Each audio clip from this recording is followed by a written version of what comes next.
بار دیگه میشه بگی اسم تو؟ الیاس. الیاس. بله. الیاس چند سالته؟ 6. الیاس 6 سالش. چه خبر؟ شباب. چی؟ شباب. چی؟ شباب. خوبی؟ آره. خوبی. قربونت برم.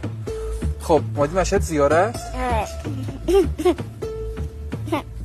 با خانواده اومدی؟ آره. با چی اومدی؟ با قطار یا هواپیما؟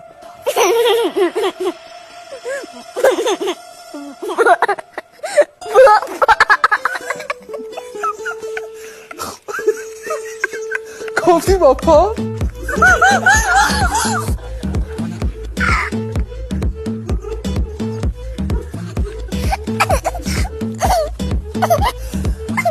شوخی هم میکنی یعنی جدی کاملا؟ بله.